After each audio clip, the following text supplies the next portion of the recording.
అందరికీ నమస్తే. ఇది నా కుంభమేళా జర్నీలో పార్ట్ 2 వీడియో. ఎవరైనా పార్ట్ 1 చూడకపోతే డిస్క్రిప్షన్లో లింక్ యాడ్ చేస్తాను, ఒకసారి వెళ్ళి చూడండి. నేను ముందుగా చెప్పినట్టు మౌలి అమావాస్య రోజు డిప్ తీసుకుందామని సంగం ఘాట్ సెక్టార్ 3 వెళ్తున్నా. అర్లీ మార్నింగ్ 6 AM రూమ్ నుండి స్టార్ట్ అయిపోయా. ట్రాఫిక్ అంతా క్రాస్ చేసి మేము ఒక దగ్గర బైక్ పార్క్ చేశాము. ఇక్కడ మీరు ముత్తూట్ ఫైనాన్స్ వల్ల చిన్న లాకర్ సెక్షన్ చూడొచ్చు. యాక్చువల్లీ లాకర్స్ ఎక్కడ లేవని విన్నాను, బట్ ఇక్కడ ఫ్రీ ఆఫ్ కాస్ట్కి మీ బ్యాగ్స్ పెట్టచ్చు. ఇంకా నేనైతే నా 2 వీలర్ని పార్క్ చేసి 2 కిలోమీటర్స్ నడవాల్సి వచ్చింది. బట్ మేము వెళ్ళిన రోజు మౌలి అమావాస్య అవటంతో క్రౌడ్ చాలా ఎక్కువ ఉన్నారు. మేము సంగం ఘాట్లో డిప్ తీసుకున్నాక అక్కడ పోలీస్ డిపార్ట్మెంట్ వాళ్ళు క్రౌడ్ని క్లియర్ చేశారు. అండ్ ఇంకా ఆ పర్టికులర్ ఘాట్లో డిప్కి ఎవరిని అలో చేయలేదు. లక్కీగా మేమైతే డిప్ తీసుకున్నాము. యాక్చువల్లీ ముందు రోజు నైట్ తొక్కిసలాట జరగడంతో పోలీస్ డిపార్ట్మెంట్ వాళ్ళు క్రౌడ్ గ్యాదరింగ్ ఎక్కడ ఎక్కువ ఉంటే అక్కడ ఇమ్మీడియట్గా క్లియర్ చేస్తున్నారు. ఇప్పుడు ఈ ప్రజెంట్ సిచ్యువేషన్లో కుంభమేళా వెళ్ళొచ్చా లేదా అంటే, ఫెబ్ 12th రోజు క్రౌడ్ చాలా ఎక్కువయ్యారు, కానీ ఫెబ్ 13th క్రౌడ్ అంతగా లేరు. నేను ఎలా చెప్తున్నా అంటే, మా ఫ్రెండ్ ఇప్పుడు ప్రజెంట్ అక్కడే ఉన్నాడు. ఇన్స్టాగ్రామ్ రీల్స్ చూసి ఒక జడ్జిమెంట్కి రాకండి. క్రౌడ్ ఉన్నారు లేరు అనేది ఎప్పటికప్పుడు మారిపోతూ ఉంటుంది.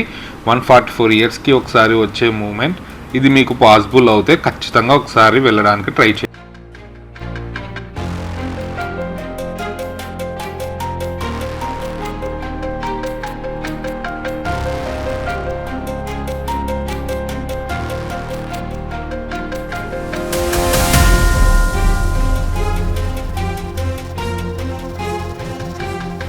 ఇప్పుడు మీరు ఈ వీడియోలో చూస్తుంది అలహాబాద్ ఫోర్ట్.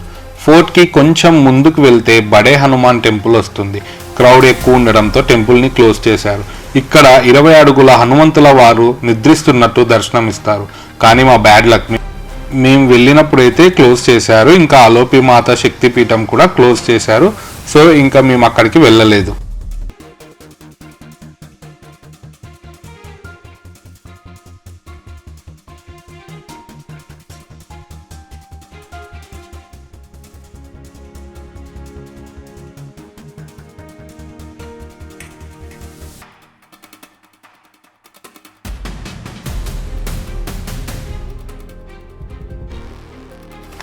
నేనైతే సంగం ఘాట్ నుండి రిటర్న్ అయోధ్యకి స్టార్ట్ అయిపోయా.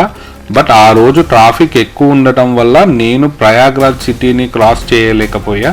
ఫైనల్గా ఒక 2 to 3 hours స్ట్రగుల్ తర్వాత అక్కడ లోకల్స్ నాకు ఈ రూట్ సజెస్ట్ చేశారు. కంప్లీట్ గంగా రివర్లో ఇసుకలో రూట్ లేదు, బట్ అలానే వెళ్ళాల్సి వచ్చింది.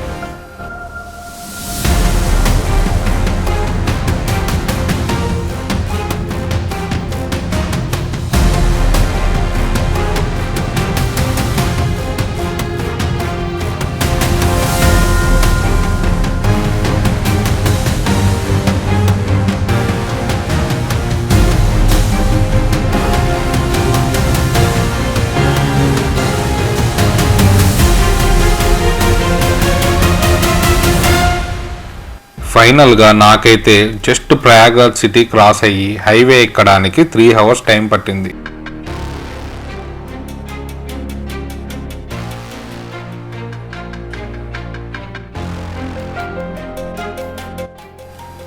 ఇక్కడ మీరు మైల్ స్టోన్ మీద చూడొచ్చు. ఇంకా అయోధ్యకి 41 kilometers ఉంది. బట్ ఇక్కడ ట్రాఫిక్ చూడండి ఎలా ఉందో. ప్రయాగ్రాజ్ టు అయోధ్య మీకు 2 lane రోడ్ అవ్వటంతో ట్రాఫిక్ ఇంకా ఎక్కువ ఉంటుంది.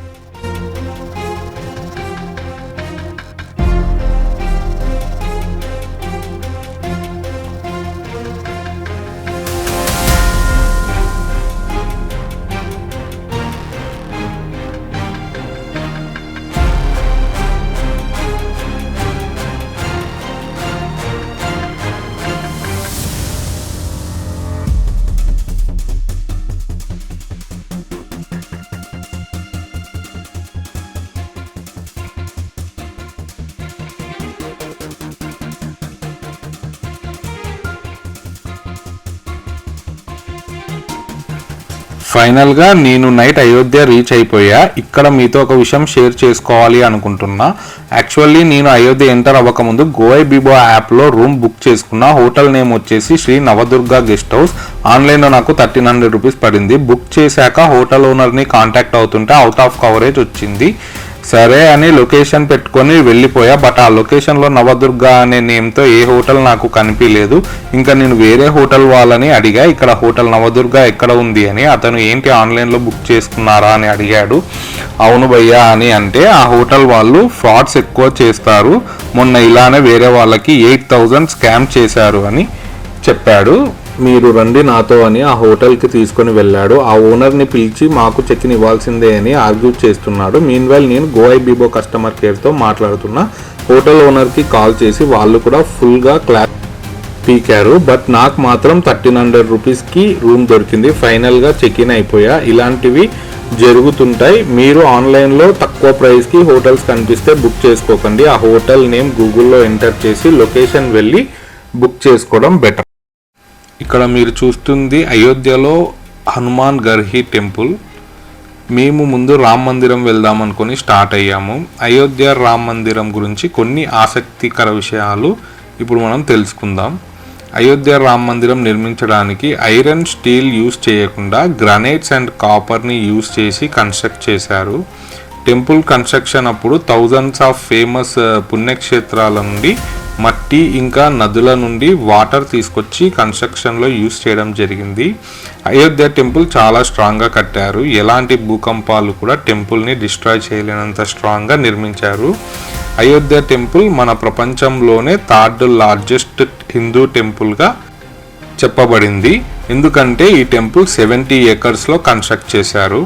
అయోధ్య టెంపుల్ కింద 2000 అడుగుల లోతులో టైం క్యాప్సూల్స్ని భద్రపరిచారు. అందులో టెంపుల్ యొక్క హిస్టరీకి రిలేటెడ్ అన్ని డాక్యుమెంట్స్ పొందుపరిచారు. ఫ్యూచర్ జనరేషన్స్లో మళ్ళీ టెంపుల్ మీద ఎలాంటి కాంట్రవర్సీస్ జరగకుండా ఉండటానికి ఇలా చేశారు. ఈ టెంపుల్ గురించి మీకు ఏమైనా ఇంట్రెస్టింగ్ విషయాలు తెలిస్తే కామెంట్ బాక్స్లో ఖచ్చితంగా కామెంట్ చేయండి. నేను ఇంకా నా మొబైల్స్ని కౌంటర్లో పెట్టి దర్శనంకి వెళ్ళిపోయా. నాకు దర్శనం 20 మినిట్స్లో కంప్లీట్ అయిపోయింది. బట్ మొబైల్స్ పెట్టడానికి హాఫ్ అన్ అవర్ టైం పట్టింది. ఇప్పుడు ప్రజెంట్ డే మాత్రం మొబైల్స్ లాకర్స్లో పెట్టాల్సిన అవసరం లేదు, టెంపుల్లోకి అలో చేస్తున్నారంట.